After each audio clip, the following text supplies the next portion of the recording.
Welcome to So What's the Catch? We are live here on All Sports Cleveland. For the first time, we're kind of doing a little bit of a new format. We're doing a little bit of learning on the fly, I guess. But we're going to start here, and we're going to kick things off here with DK Metcalf. He is trying out for the Olympics. Now, if there's anything that DK Metcalf is great at doing, it's running in a straight line. So I think this is a great opportunity for DK to make some history here. Yeah, he kind of mentioned it last October that this was something that he would be interested in, but now it's kind of like set in stone. He's going to be trying out for the 100-meter dash at the Golden Games and Distant Open in Olympic trials this year. Well, 100-meter dash, it's like nothing for him. I mean, he runs that like it's 40 times 20 times a game. Yeah, 43, 340. And yeah, like you just see him hawking down. Like it was the game against I can't. No, we're talking about exactly. Yeah. I think it was I know an interception. Buda Baker. It was an interception. Oh, on the Sunday night. Just hawked him down. Right. That was the Sunday night. That was the Sunday night game against Arizona. In Arizona. Yeah. He definitely got the speed, but I feel like it's gonna be harder for him than I feel like that he thinks. I just feel weird about pro athletes taking a spot in the Olympics. Almost like it takes a spot of another athlete. Like somebody else could be in that position. That's what I always end up thinking, anyways. I mean, he is fast, but you got a lot of other faster players in the NFL. Yeah, it's basic. It's not a guarantee though. He still has to try out, and he still has to make it though. So it's not a guarantee that he's going to get in. But I feel like, I mean, if it's a dream and it's something that you want to do, then go for it. Right. He might. You don't think he'll make it? I mean, cause you gotta remember, like those guys that's like in the Olympics, they train like all year just to run that. So their time's probably faster than his. Right. I mean, who do you think would win in a race, him or Usain Bolt? Usain Bolt. Usain Bolt. But okay, to come back to that game I was talking about though, I see Next Gen Stats had him clocked at 22.64 miles per hour. That's good for a 9.88 time over 100 meters. And to be fair, that's fast. To be fair, now that I'm actually looking at it, he did run track in high school. Yeah. He had a 4.33 second, 40-yard dash at the 29. Did you say that? Yeah. But yeah, so yeah, it's not like something he just woke up and was like, okay, I'm going to try for the Olympics. So he definitely has a history with track. Do you think that if he qualifies for the Olympics, that his football career is over? No, not by any means. Because around that time, it's the off season. It's gonna be the off season. Yeah, true. And then it's gonna be you got to stay in condition and in good shape anyway. So it seems like a valid question. Yeah, it's not a bad question. It's just. I mean, you see some players where they're like, "Oh, I'm having success in this sport, so I'm gonna retire from my other sport and focus only on that one." I don't think he'll do that. I was about to say, the Olympics is only like every 4 years. Yeah. So maybe that's not the best example, but like to me, an athlete doing that, it's more like it's just something for them to have like that one more thing. Like, not only am I a great athlete, I went and did the Olympics too. Right. Yeah. And with football players, it's kind of like, okay, only athletes who really have like for the sure spot in the Olympics is the basketball players, because the basketball players get the basketball. The football players, the baseball players, the hockey players, those guys like that don't get that chance. So I like it to see him get his chance to participate in the Olympics. Interesting question. You guys think here in the Berserk box? The Berserk box, I like it.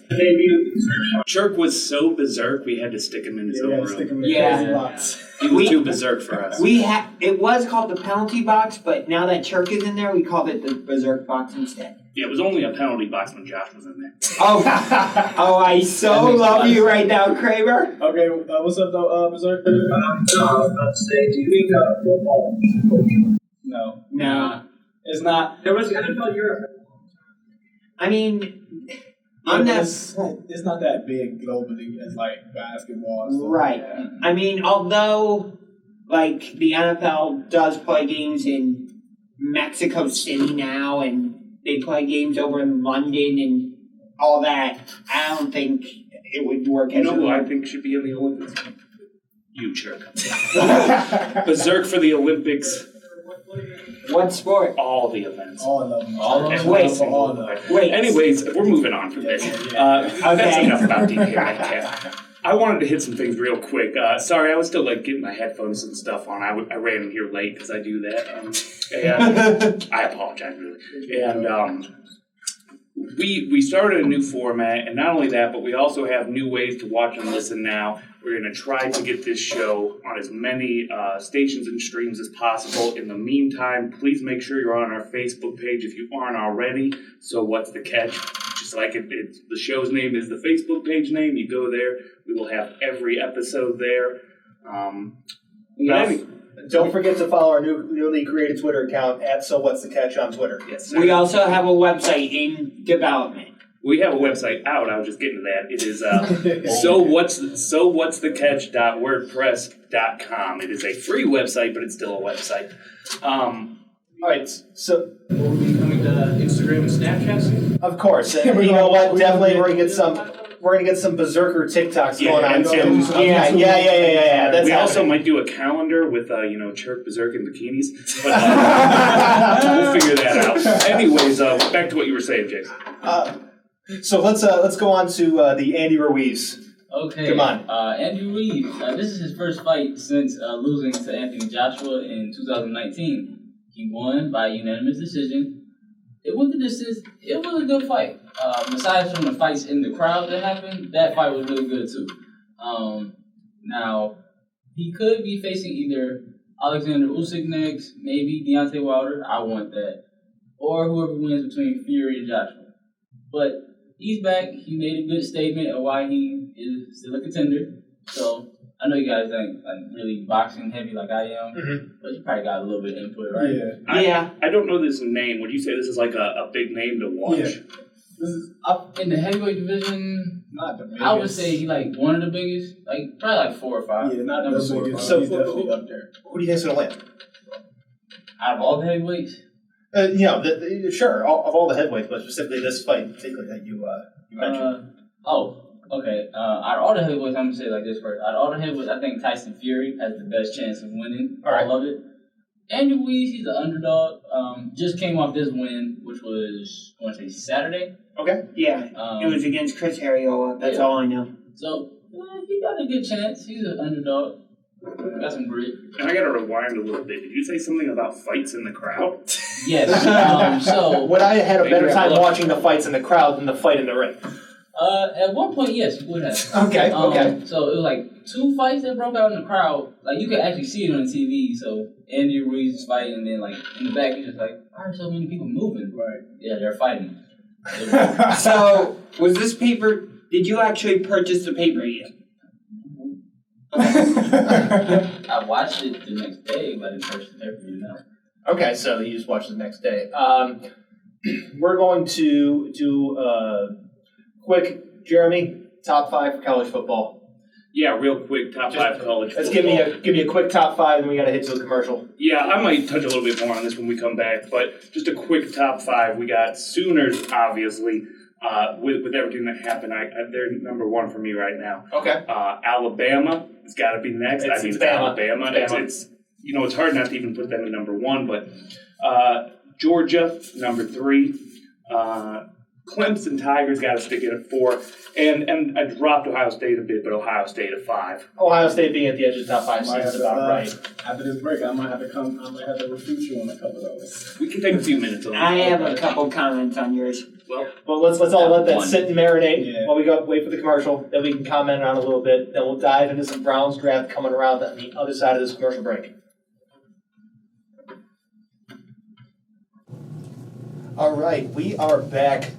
A little bit of an extended commercial break, but you know what? Sometimes we got to live in the world of technical difficulties. And we got to live in the world of Chirk Berserk. It's a bizarre world. Yeah, it really is. It's Berserk World, Berserk World, Berserk World. You ever heard of Bizarro World? It's Berserk World. All right.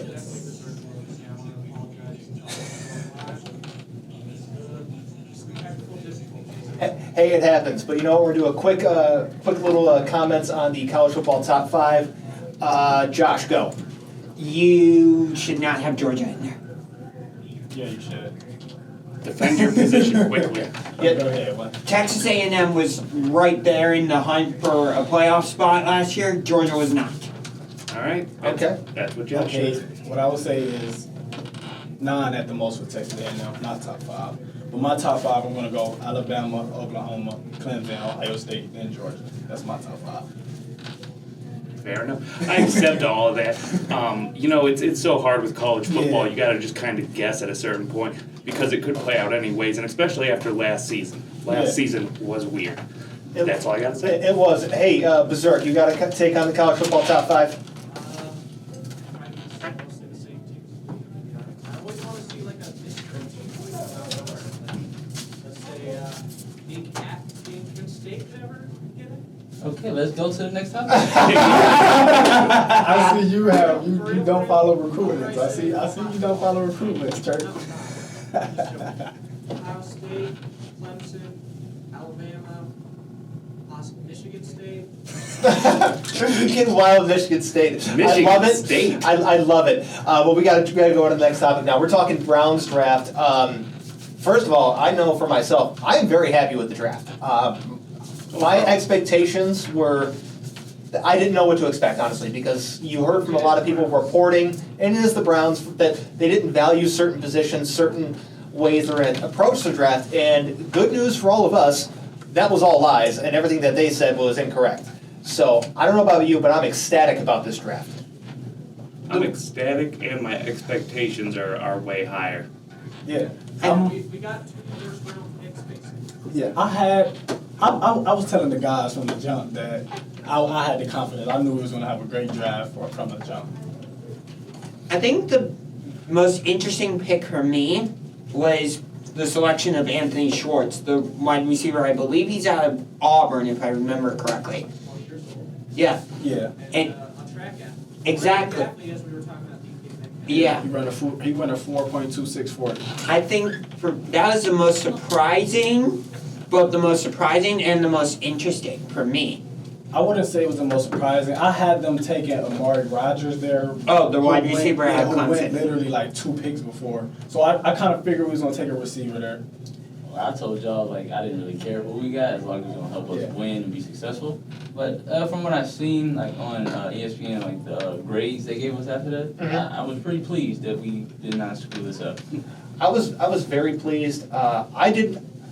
In round 1, I was hoping for Jeremiah Owusu-Koramoah, or Jock, or J.O.K., whatever you want to call him. That's a name right there. That is a name. Yeah. That is a name. I was expecting him in round 1, Jeremiah and Owusu-Koramoah. when they took Greg Newsome, I'm like, okay, Greg Newsome, good pick. I did not expect for him to come off the board in round 2 and the Browns to get him. He is a game changer. Yeah. I heard the reason why he slipped down was because of heart problems. Yeah, I heard that same was thing. that was one of That's the why he reasons. slipped down. That was the reason, and his publicist did come out and say that, but they're saying out of his camp that that's a non-issue. Yeah. So hopefully we'll find out more about that. There wasn't a whole lot out about it, but he basically just said through a statement it was a non-issue. So is there like a pick later in the draft that you're like, I can't believe they got this guy, and this guy's going to be a big like impact guy from like the onset? I go back to Anthony Schwartz. Defensive tackle. Tommy Togiai. Tommy Oh, Togiai was the Togiai. guy I was going to pick. I was going to pick either Togiai or Tony Fields Jr. because Tony Fields Jr. has been described as like That was- the poor man's JOK, and that was just a solid pickup right What there. about the possible new Duke Johnson at the wide receiver pick we got? It feels like another Duke Johnson. Demetric No. Felton. Yeah. He's a way better playmaker than Duke Johnson. Way better playmaker. All of these picks, it was like the board played out just right for us. Now, one thing I do have to criticize, no kicker. Oh, stop it! Oh, Stop get it. out of here! I swear, We do need a I'm new gonna kicker. come in that berserk box and go berserk. Hey, listen, I am the biggest Cody Parkey hater of all time, okay? Yeah. I don't like him. That 2014 We learned our Super Bowl lesson. was just a flash in the pan. You know, I'm not a Cody Parkey fan, but you don't draft a kicker. That's- You don't. No, You see- the Buccaneers showed us that when they drafted Roberto Aguayo. Is he still in the league? We showed No! ourselves that when we drafted Cyber. That's why you We drafted showed ourselves You that. don't waste a pick on it. You don't waste a pick on a No. kicker.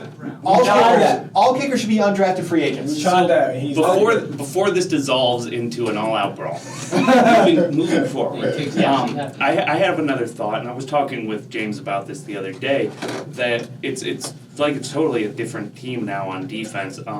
After this, you have unforgivable. I'm so forgetful. Like I'm fried, and it's stuff that I know too. Like I know it, but it leaves my brain as soon as I need it. But we're gonna have them guys, them good guys, and 7 other basic starters, new starters basically. So it's gonna be a whole new defense. Yeah, I feel like we're gonna have 8 new starters this year. Only guys who are guaranteed to start to return are Richardson. Richardson's gone. Not Richardson. Miles Garrett, Denzel Ward, And Ronnie Harrison. I said Richardson. Harrison. Yeah. I think them Rainforests kind of. They're transferring over. But yeah, Maybe some of just the those- berserkness is coming through the window. Just those 3. I feel like every other spot is up for grabs.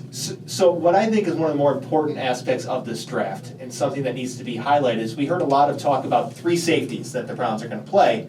And I think evidenced by their free agency and this draft that that's not the case. You didn't sign Troy Hill to not play him. You didn't draft Greg Newsome to not play him.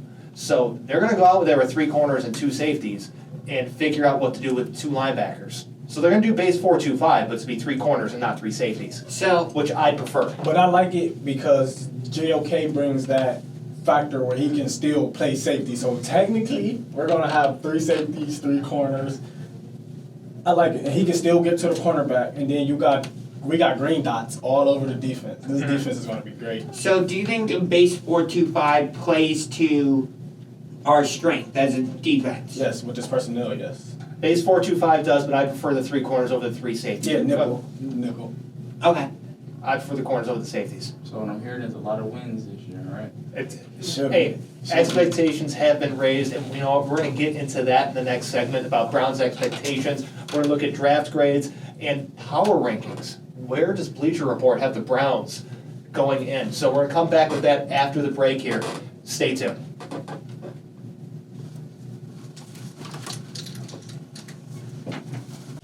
All right, we are back. We are talking expectations for the Browns this upcoming year. You know what? I think we all have a certain level of high expectations. Let's all go around and say, where do you think the Browns are going to do this year? Last year, the Browns snapped an 18-year playoff drought, right? Yeah. Snapped a 26-year playoff win drought. Yeah. That's a pretty big deal, right? After a season like that, I at least need to see, and we've talked about this on and off before, but I at least need to see them win a wild card game and hopefully a division round, and really my hopes probably even go beyond that. But if they win at least that, I can be satisfied. So I'm at the same spot essentially. I want them to get to the divisional round. I think that's a minimum requirement for me. Is divisional round appearance. Winning, that'd be great. That'd be on the high end. Where are you at for Browns expectations? Well. Come on, AJ. Yeah, so all of my life the Browns have been trash up until last year. So I want them to get back to where they at last year but better. Yeah. So what round did they lose in? They lost in the divisional round. Against Kansas City. I want them to go past that. Okay. Go a little further. I'm not looking for a Super Bowl right away, but just go further. Okay, so we're not going Super Bowl, Super Browns. Rob. My expectations, and I feel like this is their expectations too, Super Bowl or bust.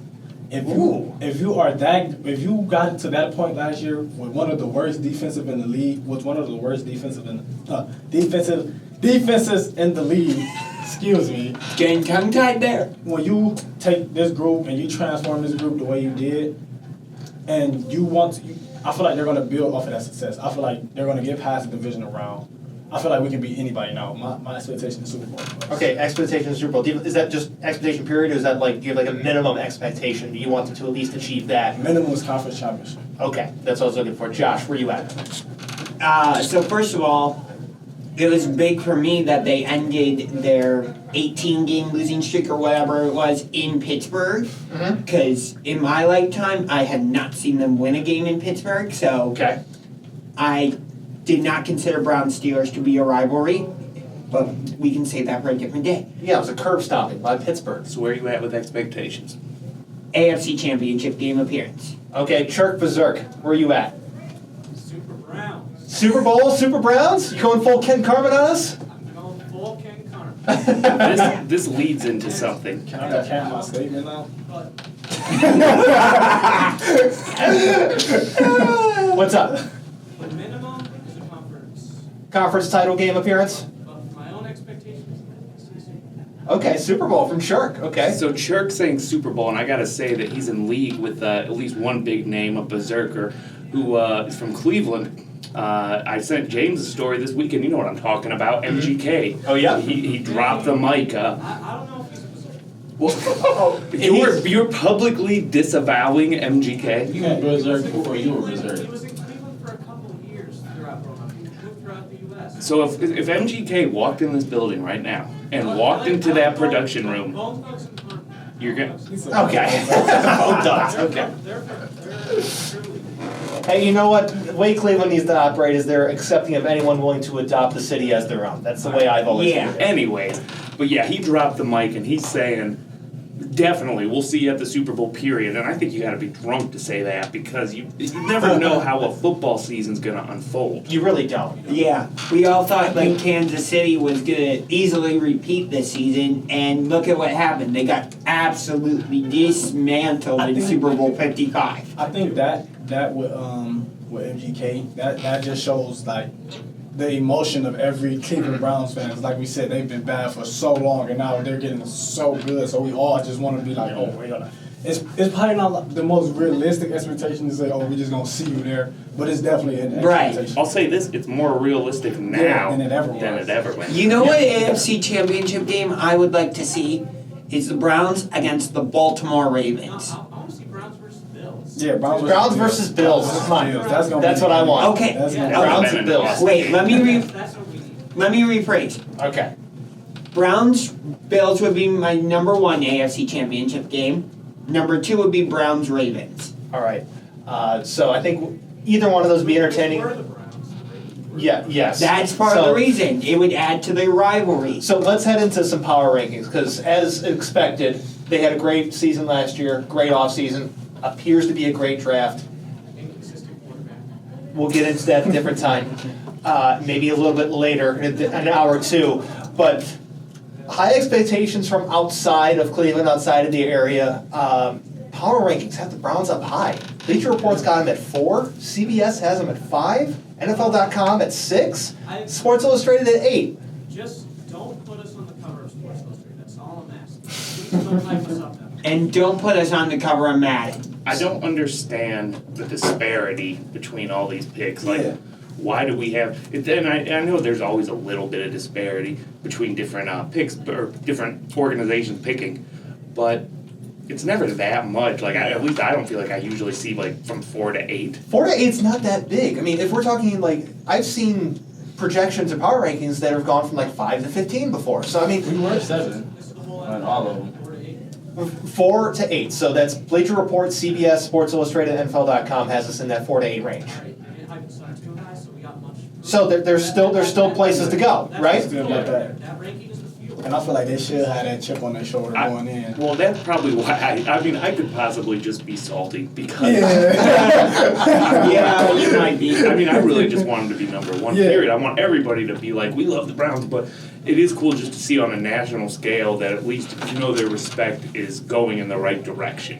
You guys remember when we run the cover of Sports Illustrated with Baker, Odell, Jarvis? Yeah, that was the year that we got so hyped up and we were trash. That, And then we had 4th and 9 play calls by Freddie Kitchens. that was the year where we opened this. Do y'all remember the year Chirk was up on that Keeney calendar shot? That was this, right? Yeah, that was this year. Oh yeah, that's the okay. Cool.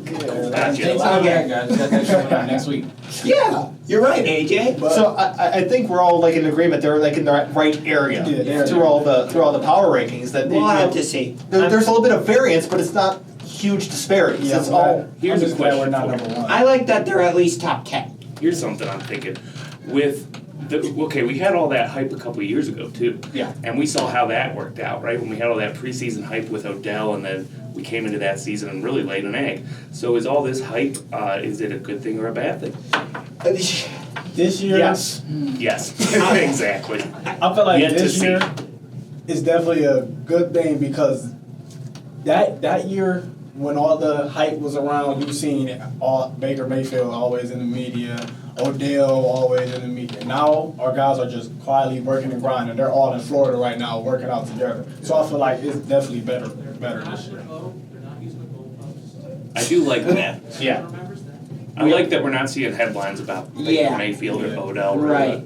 I think Stefanski has come in and brought some sort of calmness to Baker. He hasn't taken away Baker's chip on the shoulder, if you will, but he seems to have brought some level of stability, calmness, whatever word you want to say. He's taking control. He said, look, y'all can have y'all egos, y'all can have y'all personality, but not here. When you in this locker Exactly. room, when you on this football field, you put your head down and you go to work. Right. And I love that in Kevin Stefanski. He took control. Nobody else had, Hugh Jackson, Kitchens, nobody else had control of that locker room. So, do you think, go back to the 2019 season for a second when we had 5 primetime games and all that. Do you think the Browns would have gotten curb stomped 43-13 against the Titans if Stefanski was head coach? No. So you think that's all because of Kitchens? It's too hard to say. It's too hard to say. That's such a hypothetical question. Yeah, there are too many variables in that, and I guess that's a good topic for a different time, but we got to hit another commercial here. And when we come back, we're talking about one of the biggest scumbags in all of the National Hockey League, and how he just doesn't seem to get it. All right, we are back here on So What's the Catch, and we're talking hockey, and we're talking Tom Wilson, king of the scumbags of the National Hockey League. This is just, it's not surprising at this point. When you just hear Tom Wilson, it's like, oh boy, what did he do this time? So there was a hockey game, and Tom Wilson, during the hockey game, right, there's a takedown, and it was a pretty rough takedown. Double leg or single? That's a good question, but I'll get to that in just a second. But during the game, I want to point this out real quick, and Josh was saying this too before, that it was a 10-minute misconduct and 4 minutes for roughing after that happened, after the scrum. And then after that, all he got was a $5,000 fine for this. So it was a really egregious error. This dude, Josh, you said he straight kicked him in the face? Yeah. Well, I can show you the play again if you want. No, I don't need, seeing it again ain't gonna help. It was just rough. And Yeah. anytime I see a defenseless person kicked in the head, I think back to, I was in county jail once and I saw that happen. The 2 dudes were fighting in a bathroom and somebody got pushed up against the wall and he went down and got an undefended kick right in the head. And people always think oh, it's not a big deal, kick them when they're down. The dude was hospitalized, right? It was a concussion, and it turned into an extra charge for the guy who kicked him. Mm-hmm. It's all bad, right? And this guy's getting a $5,000 fine for that. I got a question. When he kicked him, was it with the blades up? He didn't actually kick him. So, AJ? Oh, well, from what I saw from the video, it was like some UFC type stuff. But I don't really know much about hockey, but it looked like a normal, what I would expect hockey to look like, which is just fighting when they want to, but it looked like the other guys got beat down. This article says ragdoll, so Yep. yeah, so hope he's okay. I just don't understand how he didn't get suspended.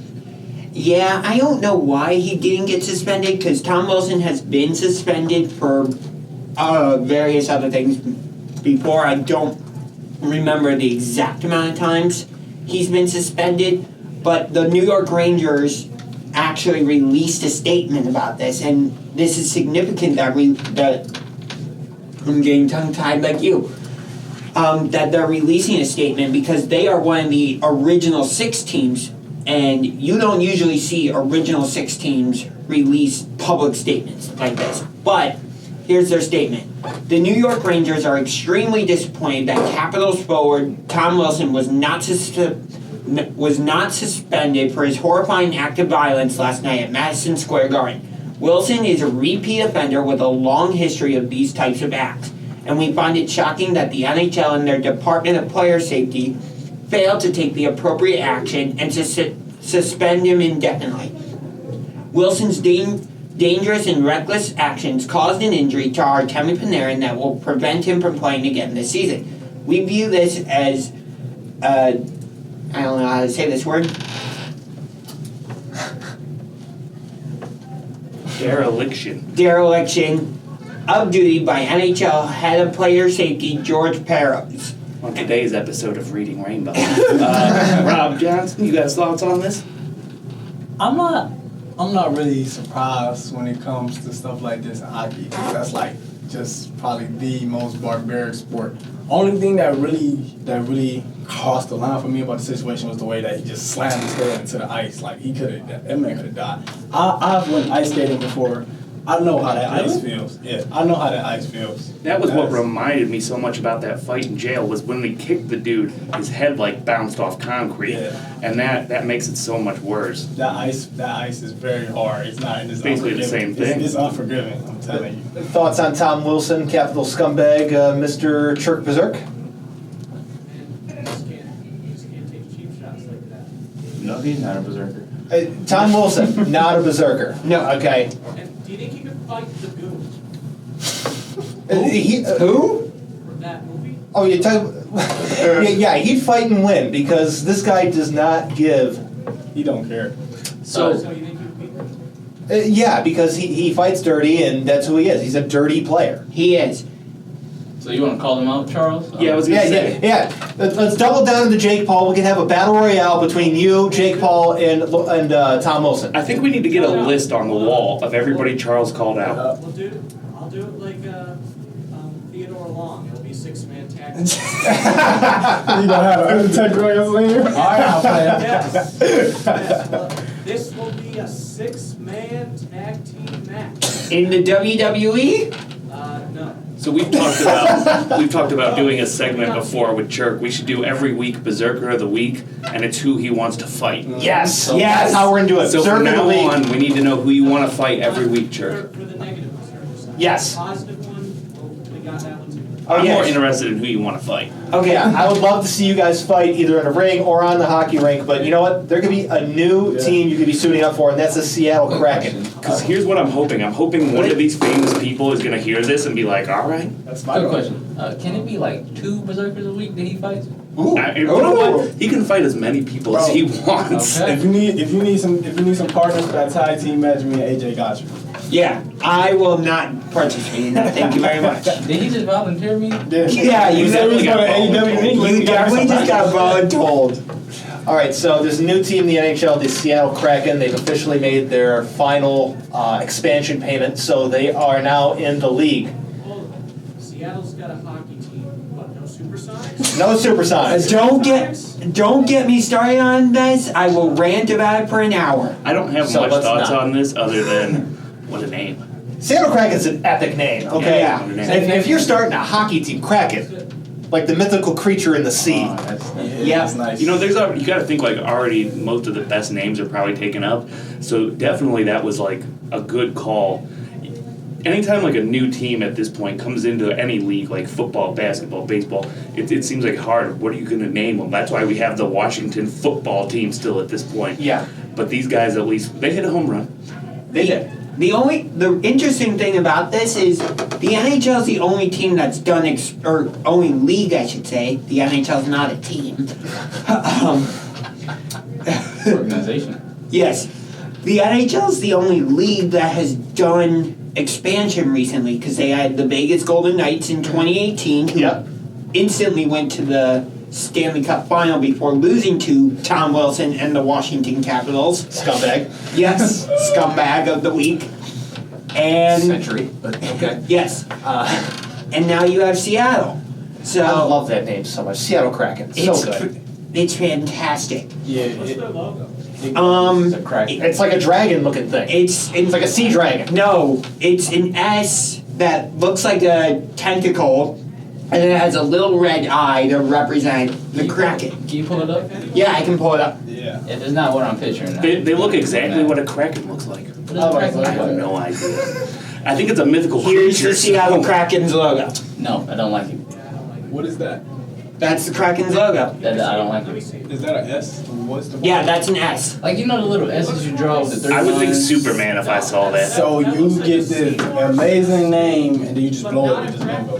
That doesn't even look like it. I think it's fine. Let's let's wait for the uniforms and the jerseys to come out before we judge everything, because a uniform and jersey combination can make or break the logo. Look, don't take away my fun. I like judging things. Yeah. Hey, I do too. So A+ name, D- logo. Let's wait for the uniform. Let's wait for the uniforms. We're going to go to a quick commercial break here. Then we're going to come back with a quick, short segment after that before we head into hour 2. We'll be talking about the Browns and how Pro Football Focus graded their draft. Look like a little S thing like should draw in. Six line. I completely, This is going to be a quick break. We'll come with one more commercial after this. I completely butchered the Rangers statement. I'm thinking like it's like an actual Kraken or something. It's the S. Well, they did that because Seattle used to have a hockey team and their logo was an S that just said Seattle, so they're kind of playing off their history. That is in historical history should not have repeated itself. Connecticut used to have it. After this commercial. The Hartford Whalers, but they moved to Carolina and became the Hurricanes. That just remind me of Hey, this is the last commercial. All right, Then we're doing, are we going back into grades? We're doing the Pro Football Focus draft grades. Then we're reset for the next hour. I completely butchered that. Am I sticking my Yes, the food thing. at the end of this? Or next Is hour? it a quick? I can get it in like 2 minutes. Okay, we kick off that. I Pro completely Football Focus draft butchered grades. the Rangers statement about the whole Tom Wilson thing. My bad. We all done had a couple tongue shit. There we go again. Tongue swap. Yep, we've all had a couple tongue twisters. What's a dereliction anyway?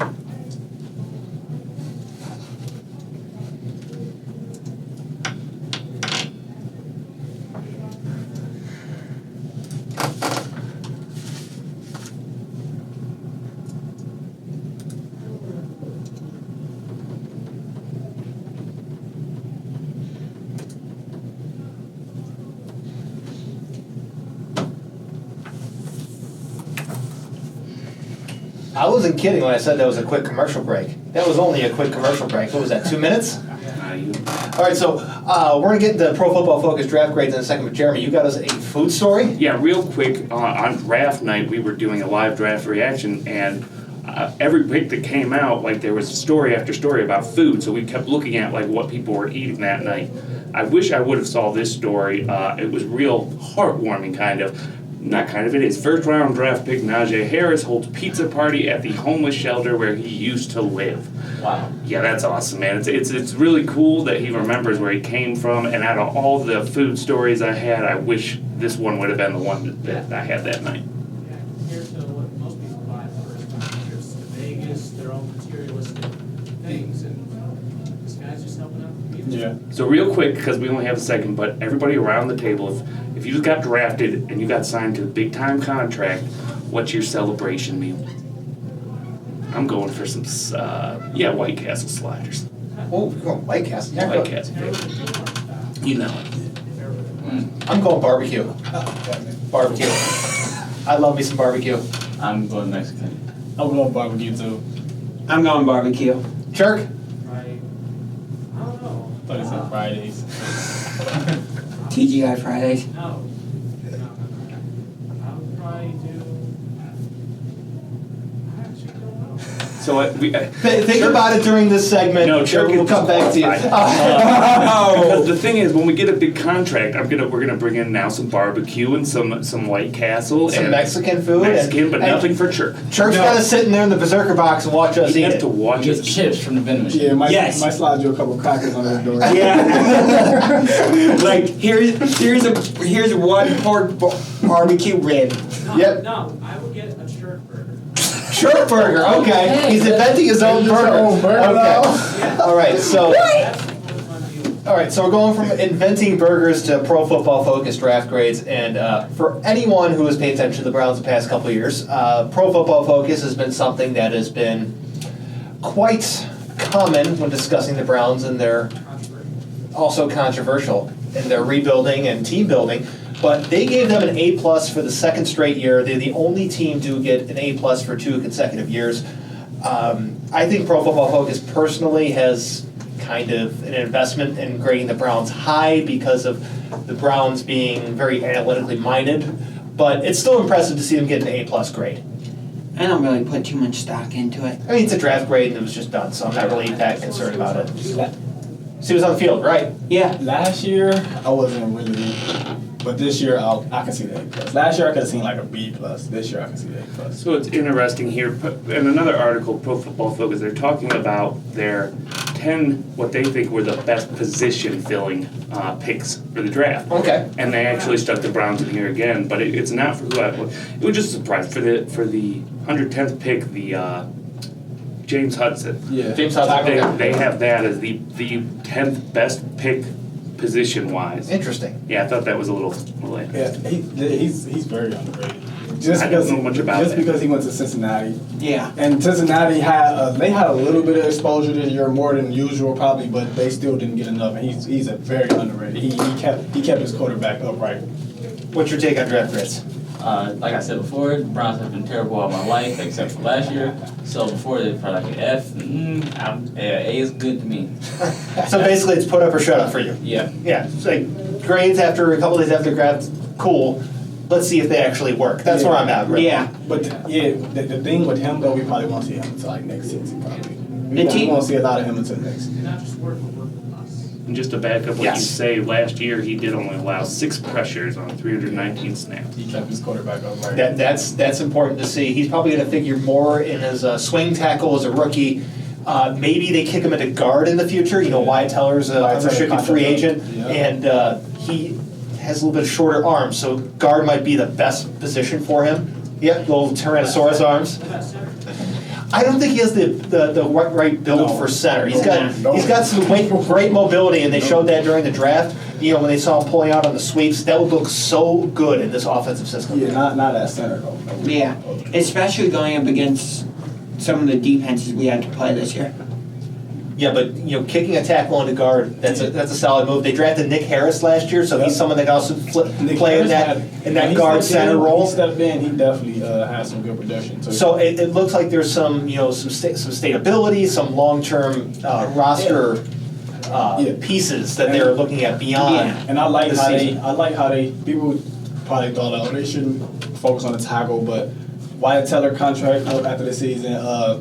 A couple of our other offensive tackles, they have contracts coming up soon too, so it's never too. I mean, at worst, he replaces Chris Hubbard. Yeah. And, you know, I think that's fine because, you know, Chris Hubbard, he's a fine backup guy, but at some point for those backup guys, you want to get a younger dude in there. Yeah, who can come in. Because you're paying him less. Chris Hubbard, he's fine. That's what I meant. He's fine. I don't put a lot of stock in draft grades and all that because you can have a C-level roster and yet you still win the Super Bowl. You can ask the New England Patriots about that. I mean, I'll leave the draft grade conversation to this before we go to the commercial, but the Seahawks got an F grade when they drafted Russell Wilson. So you can just take draft grades and be like, okay, grain of salt. But we got to hit a commercial here before we get into the second hour. We're going to have action-packed hour. We're starting basketball. And, of course, Aaron Rodgers and Mr. Gutekunst in hour 2.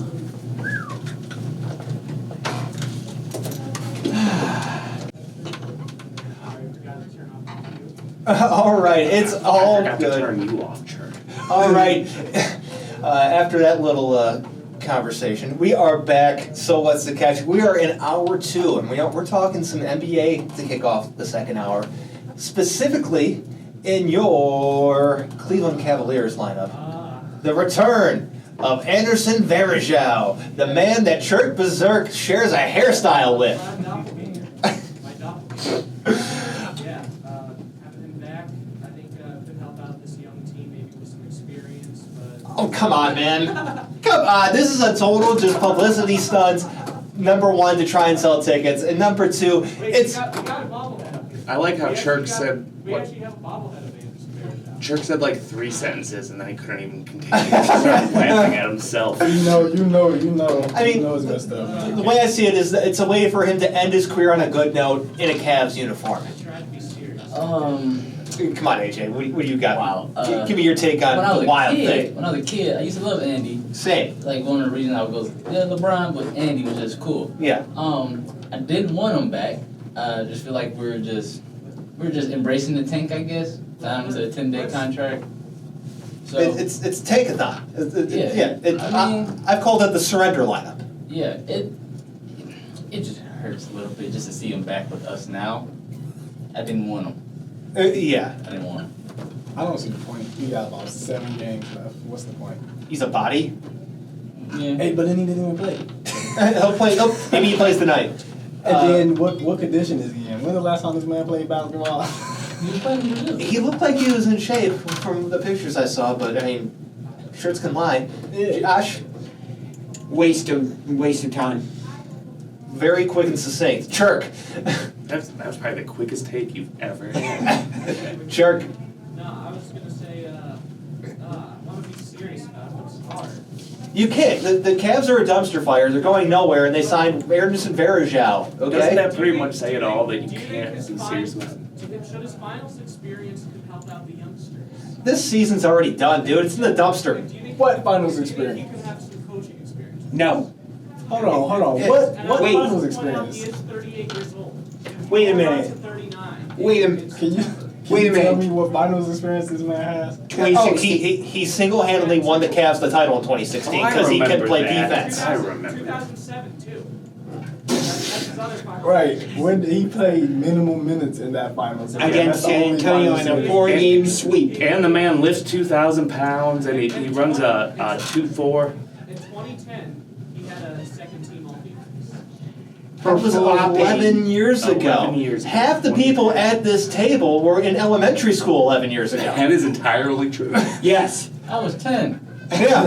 Exactly. He's known as the wild thing. So what? He did nothing for the Cavs. He He got just the- flopped. Got the wild thing. With I won't the say he Berker. did nothing. So pretty much for Chirk, you just have to have a nickname. His best season, he played 25 games, had 14 points, 14 rebounds, about 3 assists, and a steal a game. He was I could do that on And he 2K. missed a good chunk of that after he got injured. Yeah, I could probably do that at 2K.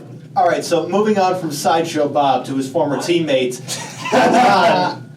LeBron is apparently not too happy with the possibility of the play-in tournament. I know Rob's sitting there. He's hot. He's Yeah. hot. He wants to go off. Rob, I cede the floor to you.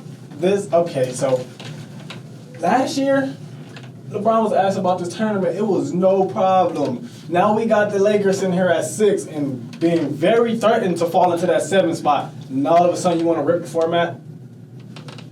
So, okay, this is a continuing trend with LeBron.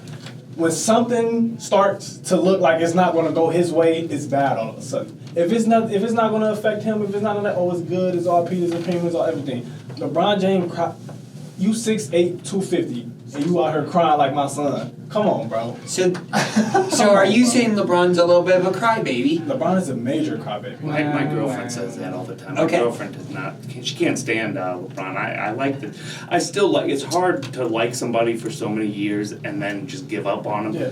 But it's interesting to me that at the same time he's saying that, there's also in the news, literally 2 hours ago from Sportsbook Nation, rumors. Oh, LeBron saw an ankle specialist, and now he's going to have to be real cautious with his return. Mm-hmm. So it's pretty much like he just wants to stay in the spotlight. He was supposed to return a week ago. Now all of a sudden he doesn't want to return. So, yeah, he did. So I have a question for you.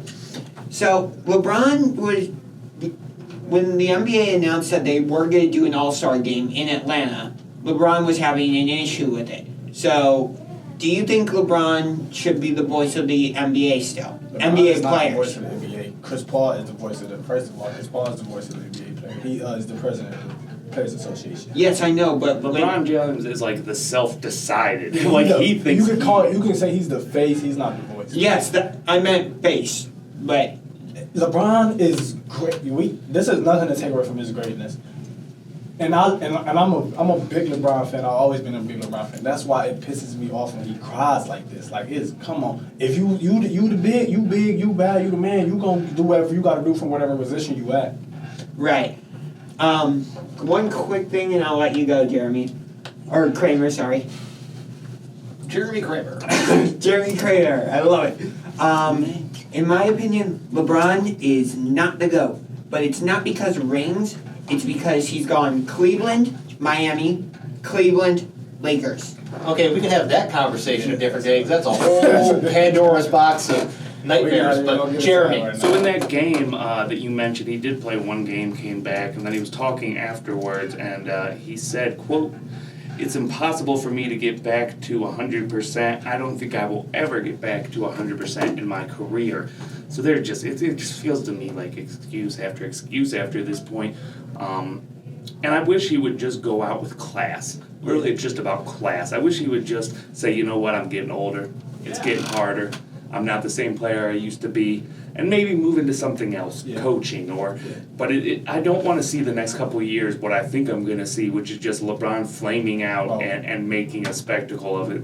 What this tells me is he is terrified of those teams out there in the West, and I don't see how you can't be. With all those young guys coming gunning for you like that, I don't see how you can't be scared. He just made it by that much out in the East before he left. He know he ain't got nothing coming in the West with them boys this year. Yeah. He was lucky to get out of the West last year. Against a bunch of 20-year-olds. No, he was lucky to get out of the East against Boston, a bunch of 20-year-olds. He wasn't lucky last year. Turk. Yeah, I was about to say, do you think LeBron going forward should take over Dan Gilbert's position? As owner? Yes. Buy the team, get rid of Dan Gilbert. Yes, thank you. I'm all in for that. I'm all in for AJ, anybody getting rid of him. thoughts on LeBron in the play-in tournament? Or you want to comment on the Chirk proposing that Dan Gilbert sells the Cavs to I'll do LeBron? both real quick. LeBron playing tournament, just do it. He did it last year. With the Dan Gilbert thing, I don't really know. He could buy this team, but I don't. What direction would he take us? Hey, I would love to see that LeBron logo on the jersey instead of the Nike logo. I'd love to see that instead. LeBron would be a great owner / general manager. Yeah. He would. Yep. I feel like he could do some good. All right, so final segment here. Bucks sweep the Nets. That's right. Is that what I got right? Yes, you do. So the Bucks and Nets just played a big 2-game series over the weekend in Milwaukee at Pfizer Forum. Both games went right down to the wire. On Sunday, Giannis put up 49 points, so 1 point shy of 50. And I think if these two teams meet in the playoffs, which hopefully they do, it is going to be an epic 7-game series. Did you say Pfizer Arena? Pfizer. Oh, Like the pharmacist company? No, different. Oh. Different. You're shaking your head over here. Yeah. AJ, come on. Did everybody play? Use your voice. Did everybody play for the Nets? Yeah, there you go. There's a go. Yeah, There like you go. if everybody didn't play, I don't see that going down to like even a game 7, maybe 6, but I don't see it going past that. I feel like the Nets can take it. Okay, Kyrie was there. Kevin Durant was there. James MVP Harden. was not there. Chirk. No, I was about to say, is it possible for Dinwiddie to make a playoff appearance? Yeah. Possibly. So- If Dinwiddie's in there, I think that it could be more even numbers. You still got Harden, Blake Griffin. Dinwiddie. Blake Griffin was there. The issue I have with the Nets is it seems like if there's a team that's powder keggy or volatile, it is them. You don't know when things are going to unravel because it seems like they're always on that brink of unravel. Like you've seen bands where like one of the people's not quite all there, and you just see like, man, this song's about to fall apart. They're a song that's about to fall apart at any given time. For me, Feel it in my soul. for me, it doesn't get better than that out in the East. You got my two favorite players, honestly, Giannis and Kevin Durant, and I just got to see those guys battle it out.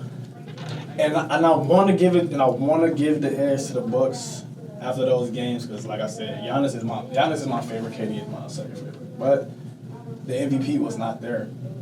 The MVP was not there. You're saying Harden is MVP. Harden, he might not win it, but Harden's the MVP. I agree with you on that. Chirk, what were you got to say? Then we'll come to Jeremy. Kind of. I mean, but Jeremy, you got your Chirk, I love We'll you, come Chirk. back to you in a second. Chirk is like 3 segments behind us. Are we still talking about the Browns? No. I just noticed though, Nets they have a matchup against the Mavs tonight. So do you think they rebound against the Mavs? Yeah. No. No. See, or do you think this is just The a? Mavs are fighting for a playoff spot. That man Luka Doncic about to turn him up. Yeah, Luka's. I love me some Luka. Chirk, give me one more take before we head to commercial. I just think it is possible the Knicks could also make a run in the playoffs. You know what? I would love to see the Knicks make a run. I don't think it's going to happen, but I'd love to see that come to fruition. We got to head to a commercial here. When we come back, we're talking Aaron Rodgers and the modern day Jerry Krause, Mr. Gutekunst.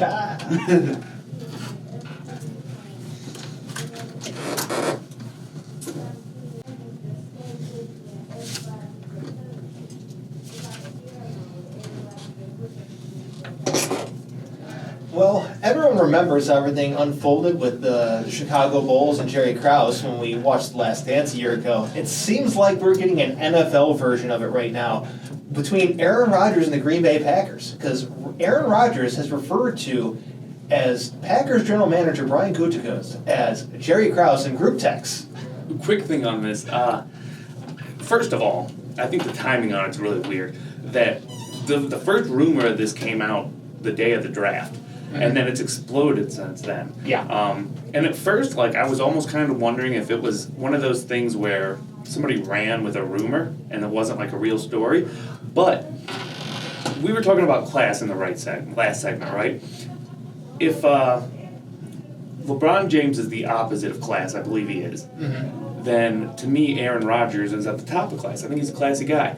And he's been handling this classy the first couple of days, right? He was pretty silent on it. Yeah. So all this news is out, he's silent on it. And I'm thinking, like I said, maybe this is just some kind of, decoy.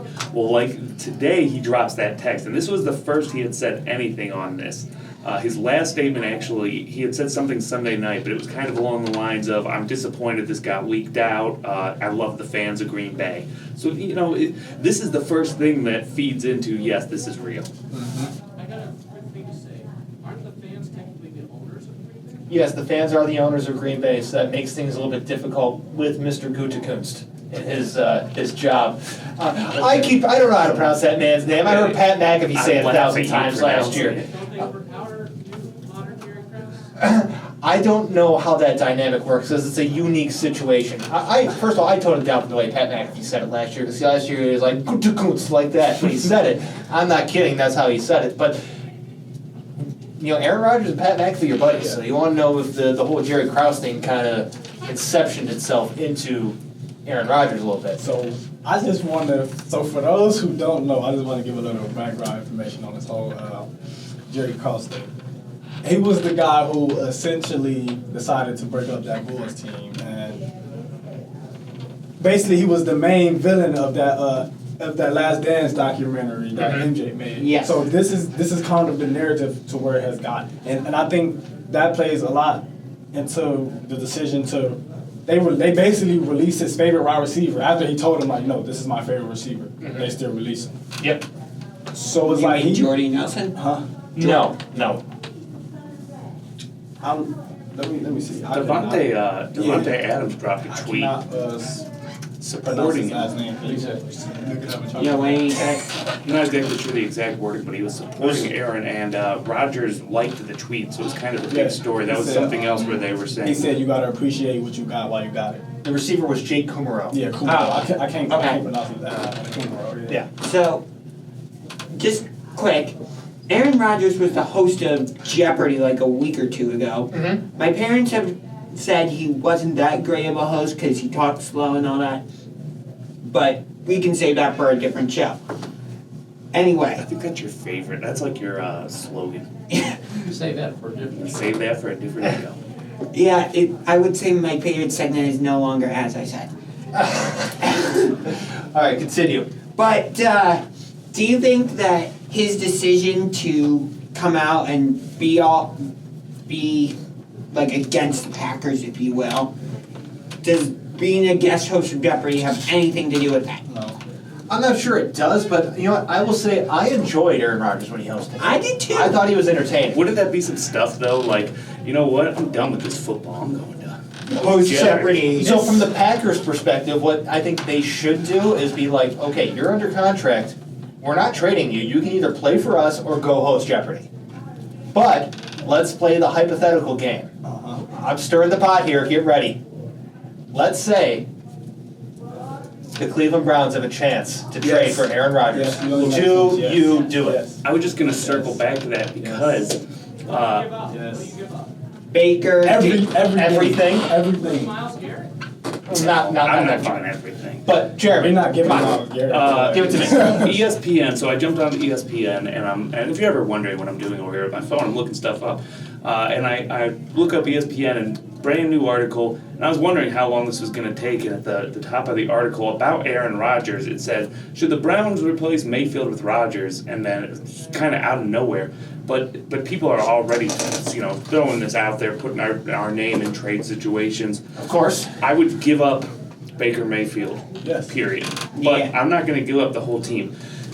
Aaron Rodgers isn't the future. You're not going to build a 10-year run off getting Aaron Rodgers right now. Yeah, but when we say everything, we don't like literally. We have an amazing abundance of. We basically got pretty much, you can almost call them borderline. We got borderline stars at every position. Yes. So I would give up a package of maybe Baker Mayfield, Kareem, Rashad Higgins, Njoku. I would some type of package that would include any of those 4 players out. I would absolutely do that and draft picks, Yes. because the way I see it is that it's about capitalizing on a championship window that seems to be open. I agree. It's not about building for a long term. You have to recognize with guys like Landry, guys like Beckham, we don't know how long they're going to be here. Yeah. So Or Baker. that's why he's being traded in this scenario. So by trading him and getting, let's say, 3 to 4 years out of Aaron Rodgers, that perfectly aligns with what the Browns' championship window appears to be. It appears to be open for this short period of time. And once it closes for good until the next reset of the cycle, which is generally about 10 years. So 3 to 4 years of contention with someone like Aaron Rodgers, who is significantly a better quarterback than Baker Mayfield, sign me up. Just give Wisconsin some cheese. I still worry about the future. I don't want to see a situation like we have with the Cavs playing out with the Browns. That's fair. The thing They won a is, championship, though. Yeah, but still, now, was that championship worth it? I would have Yeah. thought it was at the time, but it's hard to say that now when after 2 years of the Cavs being nothing. That's a valid argument. I'll give you that, Kramer. But you can't tell me that you wouldn't want the if you had the opportunity to win a championship, you wouldn't take it. But okay, so they won the one championship and now they're horrible. What if they would have turned that into multiple contracts that could have made them good for the next 10 years after that, or gave them a chance to, maybe not made them, but gave them a chance to be good? Oh, okay. Look Instead of the $100 million contract he just lost. Okay, let me counteract with at this with you. Let's say you trade for Aaron Rodgers.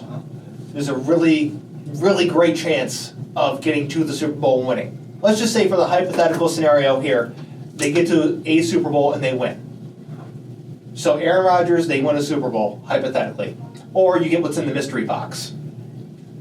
Which could be like 2 or 3 Super Bowls. The mystery box could also be, this team falls apart, Odell Beckham Jr.'s injury is never the same, they trade away Jarvis Landry, Baker Mayfield completely flops, then we're back in the same But cycle. that possibility exists with Aaron Rodgers as well. It does too, but the thing is that with Aaron Rodgers, he's a better quarterback. So Jeremy, you're about the same age as I am. We've lived through the team being moved and not having football for 3 years. You're going to tell me that you're going to turn down a Super Bowl with Aaron Rodgers for the mystery box? Yeah. my thing is, you Wow, gotta okay. look at the career.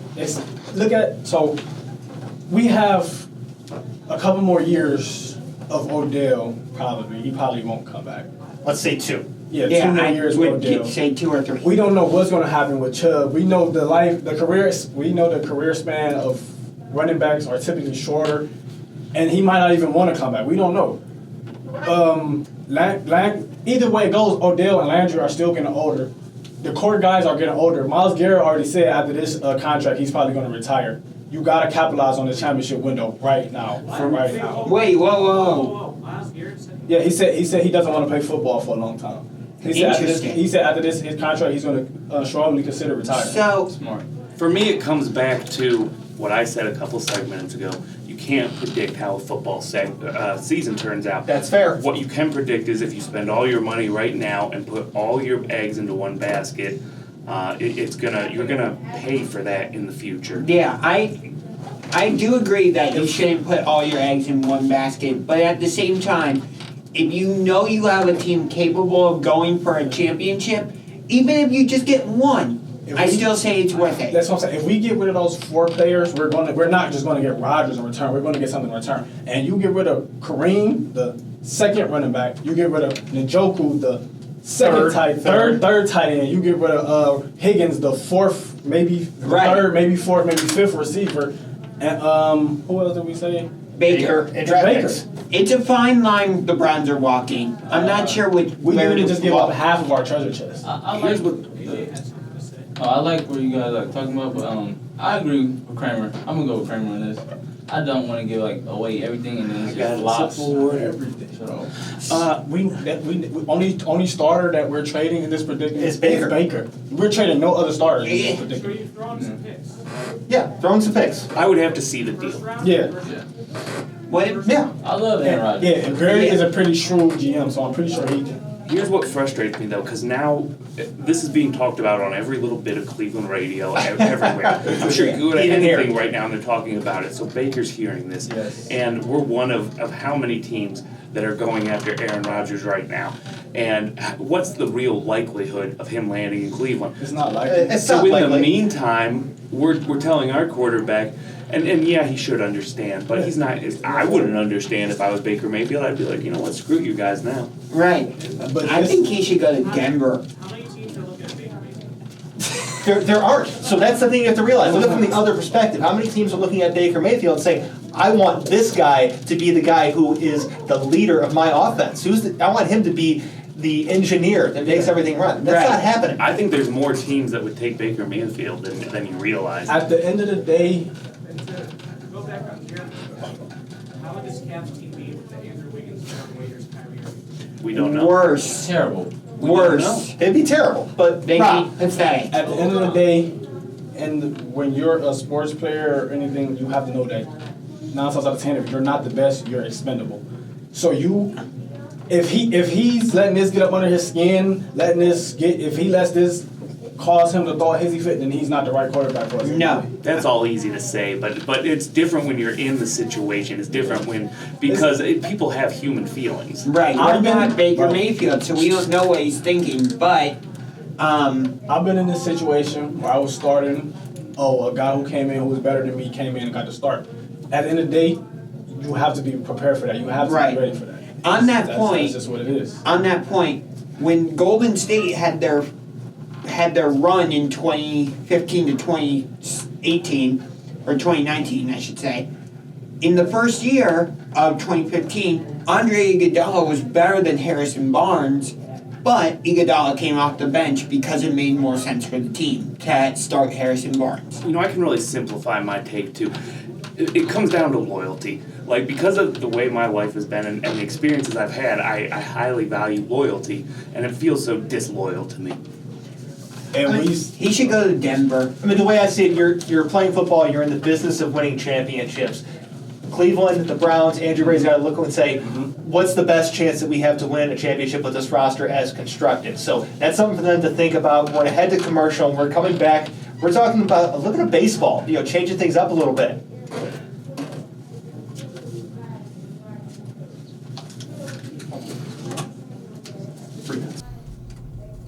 And we are back. And we're talking some baseball. Everybody loves baseball, right? No. Right?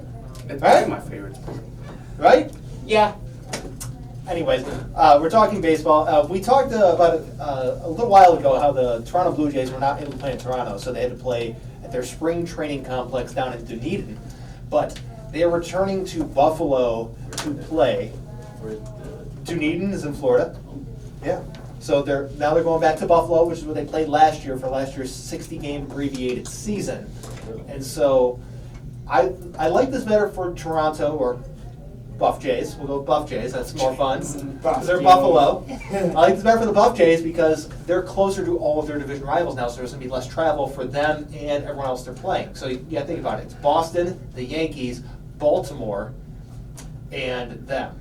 Tampa Bay. And also Tampa Bay. Tampa Bay is meh. Who cares? Closer to home too. Interestingly enough, Buff J is what they used to call me back when I worked out. Oh, yeah? Yeah, Buff J. Yeah, that never happened. Now I'm sad. You know what? Never mind. I'm gonna go cry. No, but what I was gonna say is, now that I remembered, what don't you think that this is hard on Toronto, jumping around like that so much? Like, don't you think there's got to be some wear and tear when you're switching stadiums like that so often? There's definitely some wear and tear, definitely get some adjustment periods, so we'll see if that impacts their performance on the field. But, I mean, they played there last year, so most of the guys are going to be used to playing in Buffalo. So I don't think it's going to be that drastic of a change, but there will be a bit of adjustment period. I would say I'm not the biggest baseball fan. You said who likes it, I do not. But you said Toronto Jays, so they're closer to home, I feel, so maybe they might get that home feeling in Buffalo. Yeah, I feel like the biggest thing, the biggest thing with me, I would have to watch the game first. I want to see, how that crowd reacts to them. I want to see, I feel like that could be the biggest thing because home court, home field, whatever sport, whatever it is, it definitely plays a lot into, it definitely plays a lot mentally with people because they feel more comfortable when they're home. So I don't know if that's something that really affects them or not. So that is something that I have to see. So, here's my thing. How is this going to work? Because minor league baseball is officially starting back up this season, and their AAA affiliate also plays in that same stadium where the Blue Jays are going to be playing now, if I remember correctly. So I want to know how that whole dynamic is going to work. So they're probably going to run it in a similar situation. I don't know. I'm not speaking with knowledge. I'm just guessing here. Yeah. As when there are two teams that play in the same arena. So here in Cleveland, it'd be the Cavs and the Monsters. Or if we want to go to other teams, you think about the Capitals and the Wizards. They play in the same arena. Lakers, Clippers, and the LA Kings. I thought the Clippers were moving back to the old school form. But No. they're still at Staples Center right now. No, they're So- building their own arena in Inglewood, California. So what they do is they alternate who plays when. So what I could see happening is that when the Blue Jays are not playing in Buffalo, Buffalo's will play at their home games there, and vice versa. So with the AAA season starting later, probably give them a little bit more time to adjust for this specific scenario. So capacity-wise, the stadium they were just in is 20,000. They're moving to 16,000. Doesn't really matter now, right? Because they're not full capacity for fans, anyways. Mm-hmm. But it does say that they're going to start letting fans in now when they go to Buffalo. They're going to let up to 4,300 in a day. So it'll be interesting to see if first of all, they can even get that many people in, like you were saying, and do the fans respond? Yeah. How do they respond? Well, I think the fan thing will be better because they're not going to be in Florida where it's just nothing but Yankees fans. So they're going to have some Blue Jays fans there. Probably a little off topic. Do you think this could help for the minor league team and get that big league notice for some of their players? I mean, it would probably help for some people. I mean, for when they have to make the roster adjustments between AAA and the major league team, it'll be a little bit easier because they're playing in the same place. So it'll be a little bit easier. Definitely makes it easier for the scouts. Yeah. Yeah, a lot easier. So making those minor transactions will be a little bit easier. Going to our next thing, Angel Hernandez, notable umpire, and he's notable for being bad, bad all the time. Oh, you think? So when you hear an official's name who's an umpire or a referee, and you know who he is by a name, it's never because he's good, it's because they're bad. Outside of Ed Hockley, it's because they're bad. Ed Hockley was just awesome because he was huge. But, so in last night's game in Kansas City between the Indians and the Royals, Salvador Perez came up to the plate. He hit a long single that went to deep right center. It went off the scoreboard, but it was the out-of-town scoreboard where there's white lights and it changes. And so Angel Hernandez lost the ball. You couldn't see it. And in between that, what happened is that Andrew Benintendi wasn't sure if the ball got caught or if the ball was live. So he was in between second and third. The ball gets thrown back in. They tag him. He's out. But Angel Hernandez said it was a dead ball, so we had the rare ground rule single because of Angel Hernandez being blind, and Andrew Benintendi still being allowed to be on base. They put him to third instead of putting him back to second where he should have been. And that really it's really annoying when we see stuff like this happen in baseball because this is such an easy thing to correct, but MLB's rules are so rigid that they couldn't even replay it. The umpire Hernandez said he basically guessed because he couldn't see. He was blinded, so he guessed. And it was pointed out to me, why did he guess? Right. In a situation like that, you let it play out, and then you ask the rest of the crew for help. That's why they're there. So why exactly are you guessing? So, my whole thing is, like, this has been a problem for years. Like, if you remember, Armando Galarraga had a no-hitter going against... Perfect game. Thank you.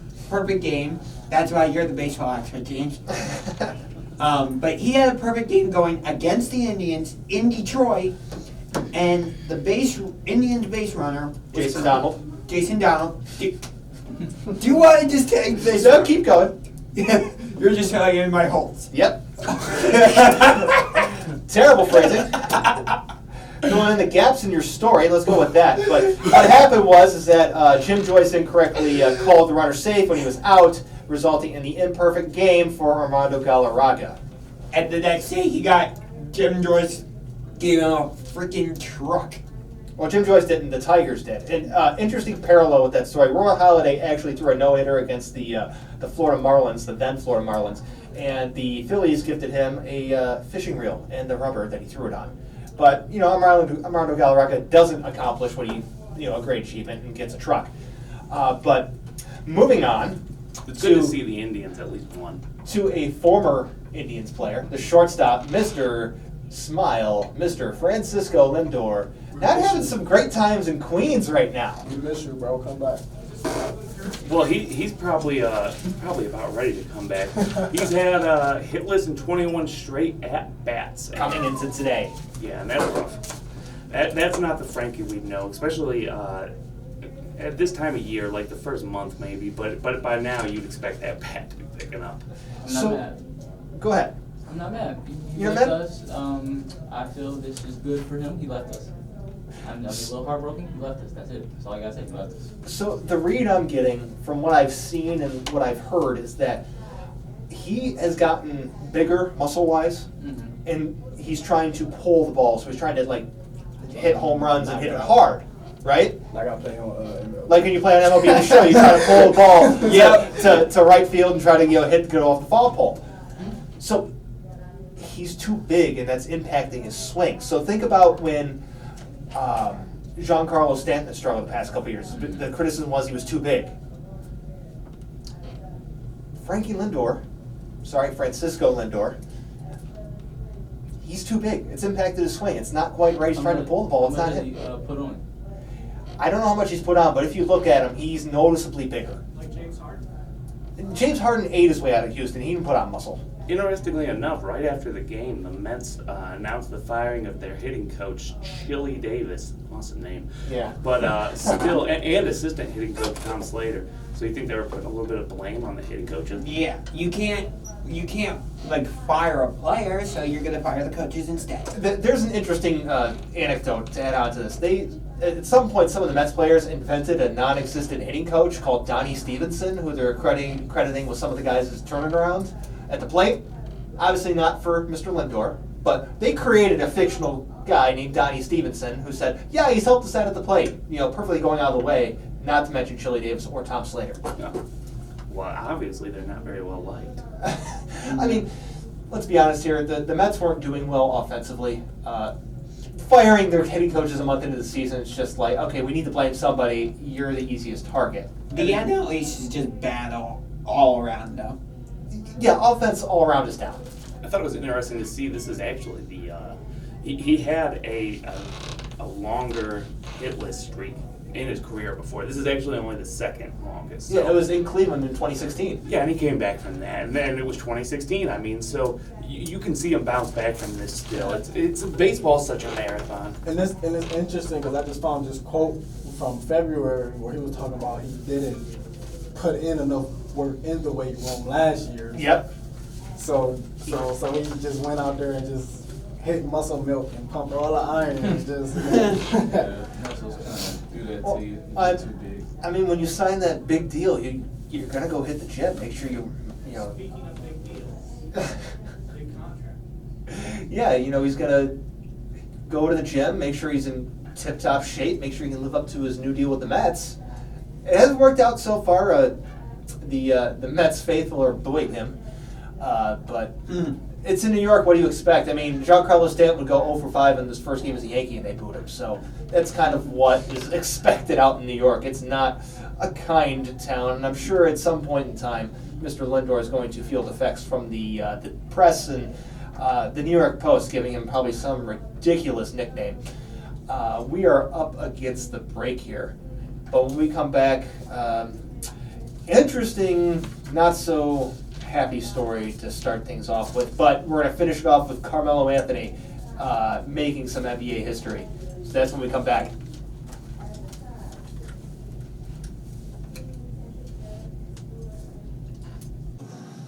They said they're trying to make Puerto Rico the 51st state.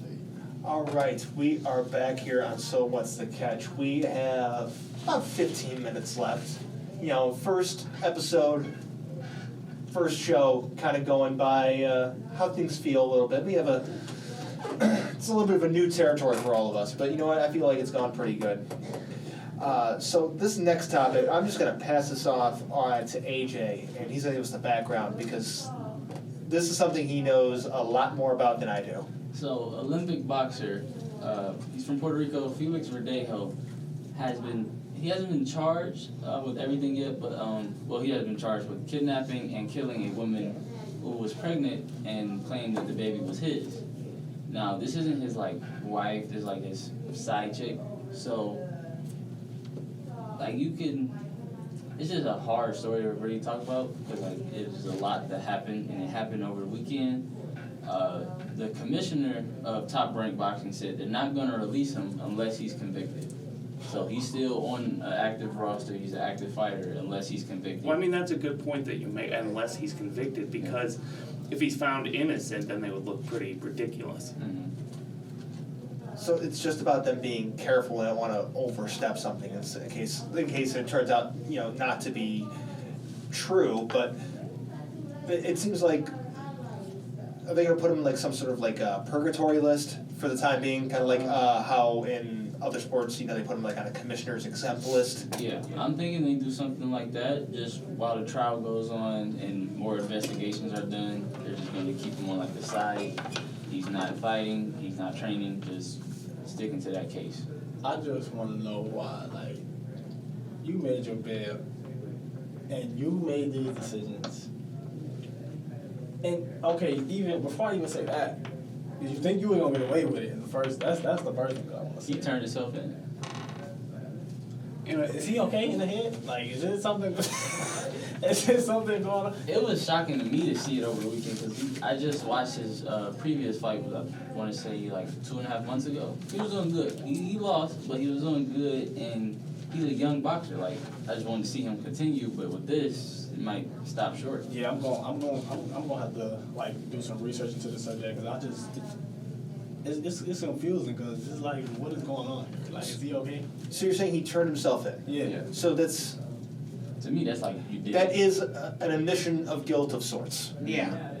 It can look better for you, though, in court. Yes. But regardless, if he gets convicted of this dude's smoke, I mean, he's going to prison for the rest of his life. It's Puerto Rico as a U.S. territory. I think he would end up in U.S. prison. If anybody knows better about that, drop it in the comments. But I can tell you, from my own experiences, he's going to have it real rough in prison if he ends up in prison, because they look at charges. They want to know, why are you in here when you go to prison? People always want to know, what's real about prison, what's not. That's one thing that's real. When you hit a block, they want to know, what are you in here for? And if it's violence against women, any kind of sex charge, you are bait. And then this is everywhere, so they're not gonna have to ask you what you went for. They probably already sitting there waiting, I wonder if he's gonna come here.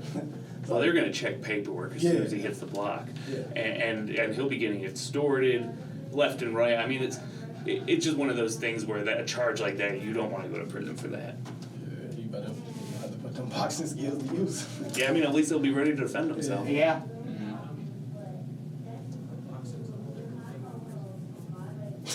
That's true too, because it's hard to box shanks. Yeah, that's the only It's thing. that you'll always make up. And you also can't box shanks. shadow box is insane. Let's keep updates on that. See what happens with that trial. Yeah, that's, Yeah, I mean, that's we'll pretty come back good. around to this at a later date when we have more info, and when trials progress, and if he does end up going to prison or anything like that. But Last thing I'll say real quick though, just reading this article, I think he's gonna be found guilty. He has a bunch of evidence again. Like it sounds to me like dude did. Yeah. Okay. So Okay. No. No, that's more. That's more scumbag. No. Yeah, I I'm more disagree scumbag. with you on that. okay, we'll have a conversation off air when we're done with that. But let's move on to a happier topic to end this. I figure, let's end things on a good note. Let's feel good about the day, feel good about the show. And that's Carmelo Anthony. Mellow. Straight to the dome. Everybody Want some loves. marshmallows tonight.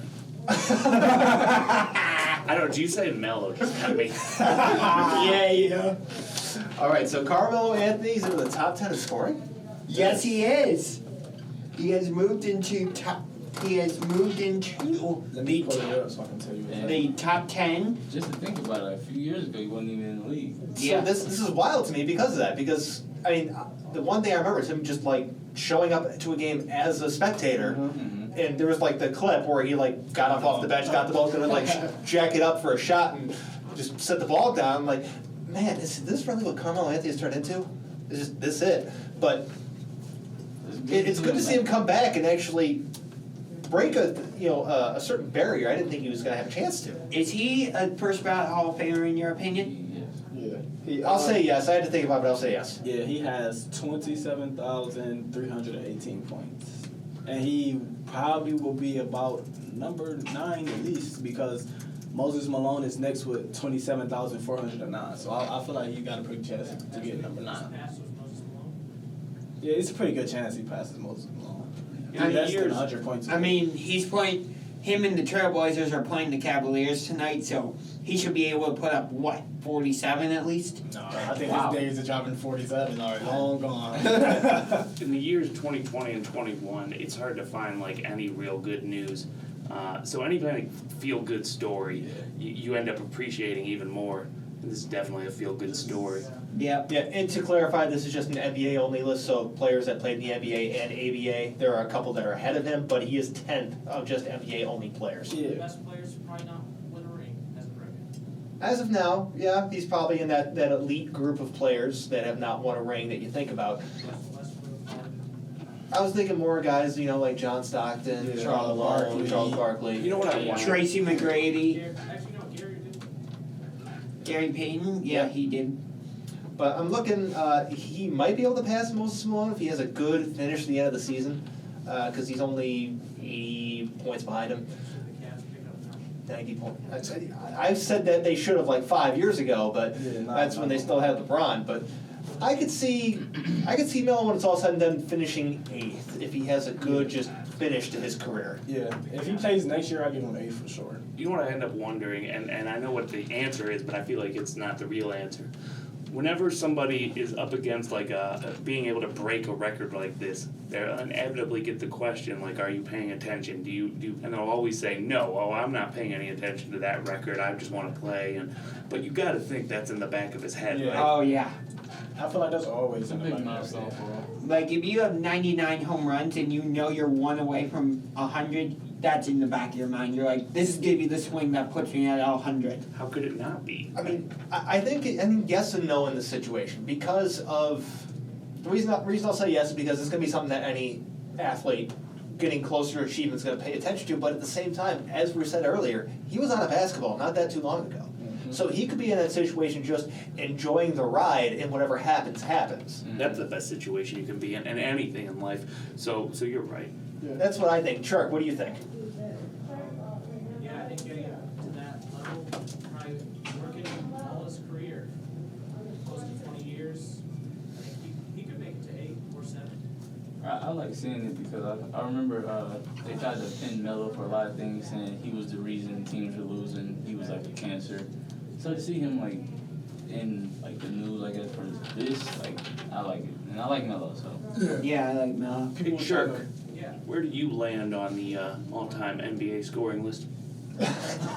he falls at number 1 million. 257. Yeah. Million. Yeah. So He's at 69,420. So with Melo, he made an Instagram post with Dwayne Wade a while ago where he said that if the Pistons had drafted him instead of Darko, then he would have 2 or 3 rings. Yeah. Do you agree with this statement or no? Yes. If he was on that 04 Pistons team, they could've won. I'm gonna say no because because Detroit played a style of defense that I don't think he could have fit in with. So that's not my objection to why I would say no. The reason I would say no is because That's not what we're talking about. where are we? Did I just time travel? I think you got some berserk juice in there or something. But what I was going to say is, because Tayshaun Prince was such an instrumental figure, that would have relegated right. him to not play. So that's my only, I guess. No, you couldn't have moved Melo to the power play. Never mind. Well, no, Not then. But think about it this way. Think about the ripple effect of Carmelo Anthony. That might prevent them from trading for Rasheed Wallace, which means that they're going to be still out there with Ben Wallace and I don't know who their power forward was at that point. Yeah, that's why I corrected myself. I got some breaking news. Oh, breaking news! I got breaking news that ties into a story from earlier. The scumbag.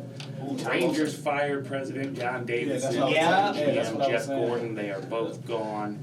This happened just like 2 hours ago. But yeah, they fired them, and they did say that in a statement that it was because of, or in part of, because of the Tom Wilson incident from Monday. Yeah. Davidson was also the GM for the Blue Jackets for a few years. I just wanted to touch. I thought it was interesting how we were just talking earlier. Like that's all that dude got for that, but now we see they're taking it out on management. Yeah. Yeah, because some type of he should have had some type of way more strict consequence than that. Yep. $5,000. All right, so let's time travel one more time. Shirk, first ballot Hall of Famer, Carmelo? Yes? Are we all in agreement? Yeah. I think we all agree on that. No. I just want to be different. Somebody has Is it. Kevin Love a first ballot? No! That's Yes. what we were talking about. What were we just saying about the Pistons and? If they would have had Carmelo Anthony, do they trade for Rasheed Wallace? I'd say no, because they wouldn't need to. No, I don't think Melo would have fit in But- right away. And I don't think they would even want a title because it changes the entire dynamic and construction of that team. Right. What if the Cavs drafted LeBron? Huh? Huh? The Cavs drafted Carmelo Anthony. Over LeBron? Yeah. Then That just went in one ear and not the other. so you know that title in 2016 we won? Yeah, we wouldn't have that. Can somebody go cut his mic off? Somebody go cut him. Why wouldn't we take LeBron? Hey, Jerk, you're officially cut off. No, I'm just saying hypothetically. Nope, you're cut off. Hypothetical. Okay, let's play the hypothetical game. You ready for hypothetical? They do a dumb decision and get Carmelo. Okay. You ready for this hypothetical? You're cut off. No, all right, Jerk Berserk. We're gonna end this with a total Berserker box moment. Hypothetical. Cavs do the unthinkable. In 2003, they do not draft the hometown hero. Instead, They get Syracuse, Carmelo. no. I think he would have got booed. Even where was I draft at? Even the fans out there would have booed him for that one. Cleveland would have burned. Yeah, you think it was bad when he left? You think it was bad when LeBron left? Let's not got him that first time. With the first overall pick, the Cleveland Cavaliers select out of Serbia center Darko Milicic. Oh, no. And in unrelated news, Cleveland's on fire. I think that's totally The it, Cavs man. have relocated. I would take TJ Ward in that draft. I'll take Jason Capone. Somebody LeBron? cut off his So you microphone, take all those steps please. over LeBron James. No, over Darko. Over Darko. Seems like Okay, a fair. good time to end. Somebody cut off his mic, please. He's going berserk. All right, we have 1 minute left. Give me your Berserker of the week as we end here. I would say the berserker of the week is Andrew Berry for his draft. Okay, positive Berserker. I like it. Let's go positive Berserker. Good news, Andrew Berry. I have a last thing I want to sign off on. I'm a big fan of this show, Last Chance. You guys watch that? Yeah. Netflix Last Chance. Occasionally. Basketball. Well, a running back who was on that show just got signed to the Detroit Lions as an undrafted free agent, Rakeem Boyd. I do too. I thought that was kind of cool. Kind of another uplifting thing. It's always cool to see people finally get a chance. All right, so great for Rakeem Boyd. Great for Andrew Berry being named the first Berserker of the week. We need a sound And a effect. newborn daughter on his the day of the draft. We need a What sound week for effect. Andrew Berry. Yeah, and he handled all that like a true pro. And out of everything, he's most proud of being a Berserker. Yeah. All right, and so with that, we are out of here. We'll see you next week, 2 o'clock, here on All Sports Cleveland. See ya. Yes, sir. We gotta go.